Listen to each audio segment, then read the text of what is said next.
masa dia nak swab hari tu, saya macam tak marah sangat sebab saya macam ni sikit. Dan tengah hari tu alhamdulillah dia punya pening tu macam ajaib, tiba-tiba hilang. Ramai campur panas, campur tak ada aircon, campur dengan saya punya lawyer semua ni. So saya pitam.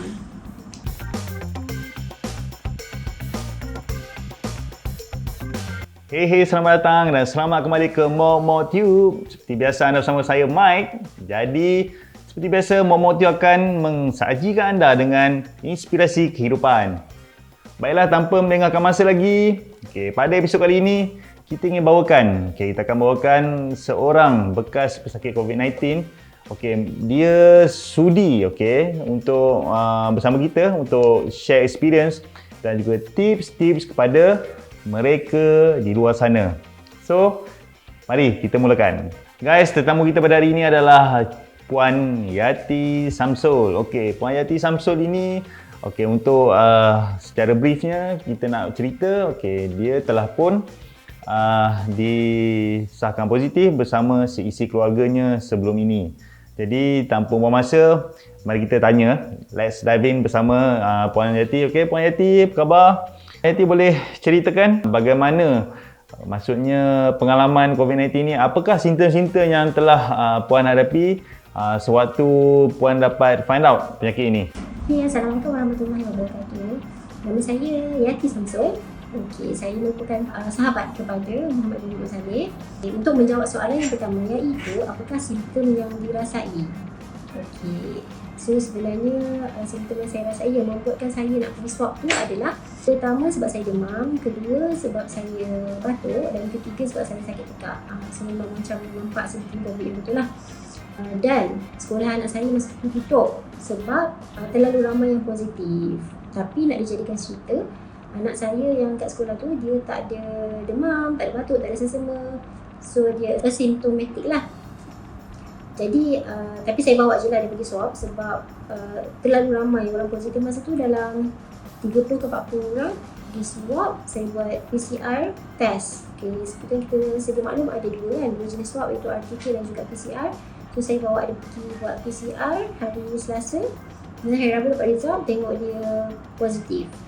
So bila dia positif dan saya pula memang demam, batuk, sakit tekak, saya pun rasa saya memang dah positif lah tu.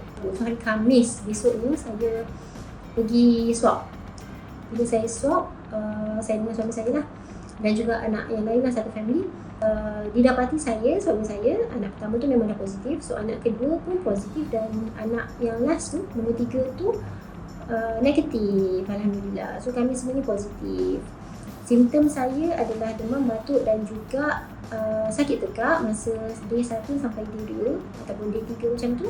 Day 4 demam saya dah tak ada, sakit tekak pun dah tak ada, batuk ada sikit tapi saya masih kena start macam loya-loya, in fact saya dah muntah sekali dan saya sakit perut lah, macam tak selesa perut. Lepas tu saya tak sure benda ni rentetan daripada saya puasa, sebab actually masa saya demam tu dia tak terlalu teruk. So saya mampu berpuasa lagi lah. So saya takut maybe ni macam efek gastrik ke apa ke, saya tak sure. Tapi masa demam tu saya tak seteruk yang loya dan pening-pening lah. Sebab itu lagi membuatkan saya tak boleh nak puasa, tak boleh nak bergerak, just kepala kata-kata. Tapi masa demam, batuk semua tu saya just macam mild je, tak terlalu teruk.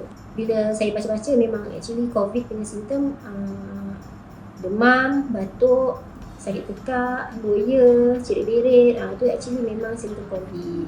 Pada simptom-simptom tersebut, Puan akan pergi untuk membuat saringan lah, untuk membuat testing. Jadi apakah perasaan ketika hendak buat testing tu bersama anak-anak serta keluarga dan daripada apa yang diberitahu, diceritakan sebelum ini, terdapat insiden ketika itu. Bolehkah diceritakan sedikit sebersikit lah tentang perkara itu? Nak pergi swab tu lah. To be honest, sebabkan saya memang rasa saya positif, so saya tak ada rasa nervous ke, saya tak ada rasa macam tak nak pergi swab ke, sebab saya rasa memang saya dah positif dengan semua simptom yang saya ada lah. Dan bila dia swab tu ada pedih sikit sampai berair mata saya, tapi Anak saya yang nombor 3 tu, bila dia swab, dia okey je. Dia siap macam gelak-gelak lagi. So maybe depends on your position masa dia nak masukkan swab tu. Macam husband saya kata, sebenarnya saya kena betul-betul mengadah macam ni. Okay. So masa dia nak swab hari tu, saya macam tak mengadah sangat sebab saya macam ni sikit. So bila kita kiranya macam melawan, bukanlah melawan, tapi position kita tu tak betul, dia membuatkan swab tu susah nak masuk dan dia agak pedih. Kalau kita betul-betul buat macam ni, dan dia macam benda tu akan masuk direct macam tu. Okay. Position tu penting. Okey, waktu kuarantin. Okey, boleh tak cerita sedikit tentang apa yang dilakukan, apa tips-tips untuk mereka yang sedang kuarantin di rumah? Okey, bagaimana perasaan sewaktu kuarantin? Sebenarnya saya rasa saya sangat busy lah. Okay, of course mak-mak kat luar sana semua tahu yang busy. Bukan mak-mak je lah, semua orang tahulah bila kita masing-masing ada tanggungjawab masing-masing. Kita memang sangat sibuk. Okay, saya rush lah hantar anak saya pergi sekolah, jemput anak saya, dan nama saya sama, saya ada bisnes saya sendiri. So saya ada meeting sana sini. Okay, orang selalu datang office, saya pun selalu juga keluar. Menjadi my life between family and also business lah. Allah knows best, dan Allah bagi saya quarantine tu alhamdulillah dekat pada saya right timing. Okay, dia cantik-cantik je dekat 10 malam terakhir tu, dan juga alhamdulillah saya memang dapat fokus on family dan juga Ramadan. Okay, alhamdulillah. So perasaan saya masa quarantine adalah tenang.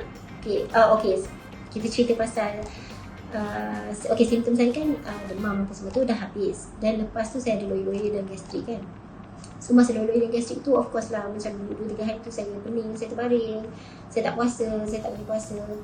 Dan saya okey lah, masa saya risau juga macam mana kalau simptom ni worsening, tiba-tiba sesak nafas ke apa ke, adalah rasa risau kat situ. Dan saya berdoa banyak supaya simptom saya ni tak worsening. Allah panjang umur, bagi umur yang bermanfaat untuk saya dan juga untuk keluarga, untuk orang sekeliling. Dan alhamdulillah saya sembuh. Saya just nak share lah. Okay, ada kawan saya WhatsApp saya, dia kata kawan dia positif COVID dan kawan dia amalkan habatus sauda. So saya pun masa hari keempat tu saya still pening dan saya still rasa loyo, saya still rasa nak muntah. Saya amalkan lah habatus sauda, saya makan habatus sauda pagi tu. Dan tengah hari tu alhamdulillah dia punya pening tu macam ajaib, tiba-tiba hilang. Tak tahu lah memang saya memang dah nak okey time tu ke apa, saya tak sure. Tapi pagi tu saya still pening, saya still macam loyo. So tengah hari tu saya dah okey alhamdulillah. Dan petang tu saya makan lagi habatus sauda. Lepas tu malam tu saya okey. Malam tu saya dah start semula tarawih. Sebab saya dah 2-3 hari tak tarawih masa tu, sebab saya memang tak boleh nak bangun. Sebab saya macam kepala saya berpusing-pusing, berpinah-pinah. Lepas tu besok ni pun alhamdulillah makin okey. So saya pun dapatlah menikmati Ramadan yang terakhir. Alhamdulillah. Ala kulli hal. Alhamdulillah, nampaknya macam ada sinar ataupun ada hikmahnya sebalik kuarantin di rumah di 10 malam Ramadan terakhir ni. Jadi boleh tak cerita sedikit, ada tak macam momen-momen yang touching ataupun momen-momen yang sangat diingati ketika inilah dalam keadaan positif COVID-19 ni, dan juga ataupun ketika berada dalam sesi kuarantin di rumah? Momen yang paling perit ataupun touching sewaktu COVID. Okay, saya ada momen ni. Okay, macam yang saya cakap tadi, rasa demam, batuk, sesama. Saya tak ada sesama. Saya ada demam, batuk, saya ada tekak. Dah baik. Dalam hari ketiga macam tu, saya ada loyo-loyo dan juga saya kepala lah. Saya macam sakit perut semua. Dan hari ketiga ni lah saya pergi CAC. CAC tu adalah COVID Assessment Center. Untuk pengetahuan semua, sesiapa yang dah disahkan positif COVID, kita kena lapor diri dekat CAC ni lah. So depends on kita duduk kat mana lah. Macam saya lapor diri dekat CAC daerah Petaling, okay, dekat Stadium Melati Shah Alam. Dan masa dekat situ, subhanallah, ramai sangat orang. COVID punya kes sehari dalam 2,000 kot masa tu. Tak sampai macam sekarang 5,000 kan, 6,000 sekarang. Masa tu 2,000 lebih. So saya pergi tu ramai sangat orang. Saya datang pukul 10 pagi. Kalau saya tahu ramai macam tu, saya dah pergi dah pukul 6 pagi lepas sahur kot. Tapi sebab saya tak tahu, so pukul 10 saya baru sampai. Lepas tu masa saya pening-pening lawyer semua, okey, dekat sana kita ada 4 stesen, kita kena beratur. Stesen pertama registration, kedua kita kena check BP, check level of oxygen, apa-apa semua. Dan ketiga, kita jumpa doktor. So doktor yang akan assess kita sama ada kita boleh home quarantine ataupun kita kena pergi MAEPS atau kita kena pergi hospital. Okay, so stage yang keempat, stage pakai gelang. So kita semua kena pakai gelang. Gelang quarantine tu lah, gelang pink tu. Dan masa dekat stesen pertama tu saya memang dah tak boleh nak handle dah. Saya asyik pergi toilet je macam nak lawyer. Tapi bila pergi toilet tak keluar. Macam tu lah. So bila ramai dalam panas kat situ. Ramai campur panas, campur tak ada aircon, campur dengan saya punya lawyer semua ni. So saya pitam. So Alhamdulillah suami saya hantar saya ke satu corner ni sebab dia tahu kalau ada macam ni memang akan ada kawasan untuk drip lah. So dia memang tahu saya jenis yang cepat pitam. Sebelum ni pun saya kalau macam lambat makan ke apa saya cepat pitam. So dia hantar saya ke sana, saya kena drip. Sampai macam tu sekali, so saya kena drip lah. So saya memang tak larat langsung. So suami saya yang settlekan 3 orang anak. Daripada pukul 10 pagi yang saya datang tu, kita orang habis pukul 5. Masa tu pun saya pun macam pukul 3 lebih tu pun saya macam kenapa lah tak settle lagi kan, aku dah tak larat ni. Lepas tu doktor yang ustaz saya tu macam dia kata, boleh ke ni abang nampak saya betul tak larat semua kan. So dia nak suruh saya quarantine dekat MAEPS lah. So yang lain suami saya dan anak-anak semua kat rumah. Tapi suami saya cakap lah yang dia doktor dan dia boleh tolong wanita saya kat rumah. Alhamdulillah, at last saya dapat home quarantine. Saya quarantine kat rumah sahaja dengan anak-anak saya semua 10 hari. Ya, dengar tu rakan-rakan, sangat menyentuh juga. Jadi ada tak bagi mereka di luar sana, apakah tips-tips ataupun nasihat kepada mereka yang sedang mengalami COVID-19 ni ataupun boleh dikatakan orang cakap positif COVID-19? Okay, apa nasihat untuk mereka yang sedang mengalami positif COVID? Okay, pertamanya jangan keluar rumah, jangan pergi mana-mana. Okay. Keduanya, doa banyak-banyak. InsyaAllah Allah Maha Penyembuh. Okay, Allah mengetahui kenapa sekarang Allah bagi kita COVID. Ketiga, amalkan makanan yang sihat. Yang keempat, saya memang nak suggest batu sauda lah. Sebab tak tahulah, pengalaman saya rasa macam like miracle lah. Alhamdulillah Allah tolong kat situ. Allah sembuhkan saya dengan batu sauda tu. Sebab sebelum tu saya memang vitamin C saya memang tak miss pun daripada awal. Daripada sebelum COVID lagi sampai kena COVID, saya tak miss. Panadol pun saya makan, tapi Panadol pun macam 2-3 jam je tahan, lepas tu dia dapat balik. Tapi penting lah, kenalah makan Panadol sebenarnya, kalau tidak lagi teruk lah keadaan kita kan. Cuma batu sauda tu saya makan hari keempat ke kelima macam tu, lepas kawan saya suggest dan Alhamdulillah Allah sembuhkan saya. So kalau boleh kita amalkanlah batu sauda ni, tak ada apa-apa harm pun sebab benda tu pun murah dan dia memang mention in the Quran. So InsyaAllah kita just usaha dan Allah juga yang menentukan segalanya. Okay, apa nasihat saya untuk mereka di luar sana?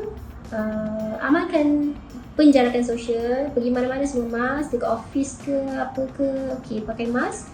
Dan kalau boleh kurangkanlah berjumpa dengan orang lebih tua. Okay, macam saya pun actually rumah saya dengan mak saya memang dalam 2 km je. Saya rindu sangat nak balik lepak-lepak. Tapi itulah sebabkan COVID ni saya tak berani lah macam nak balik selalu.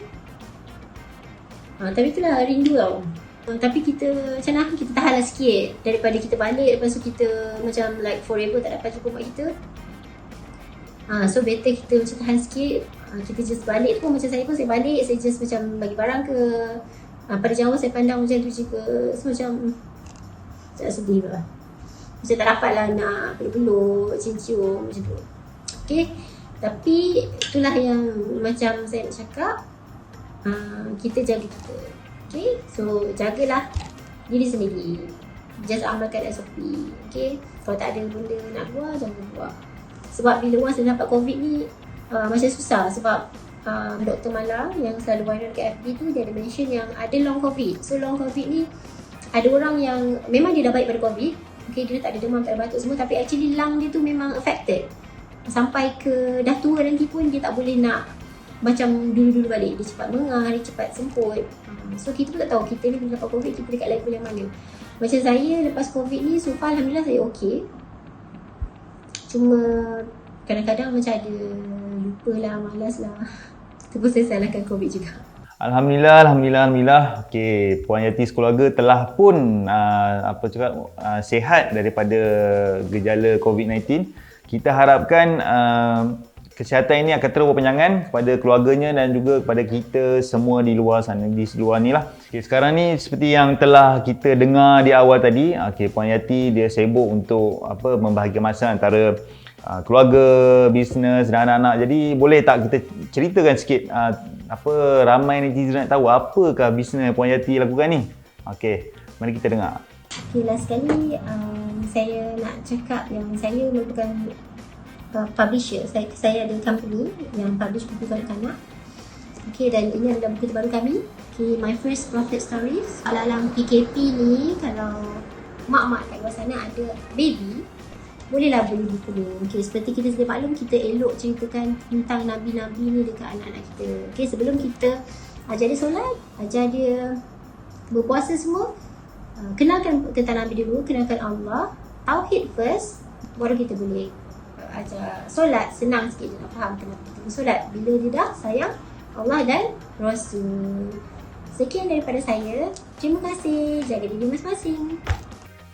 Ya, terima kasih Puan Yati. Okey, nampak kan? Nampak macam buku tadi tu sangat menarik dan sangat bertepatan dengan keadaan COVID kita sekarang yang ramai anak-anak kita berada di rumah ataupun PDPR, PKP dan sebagainya. So, masa yang ada jangan kita bazirkan. So, kita luangkan masa anak kita itu dengan perkara berfaedah seperti buku yang ditunjukkan tadi.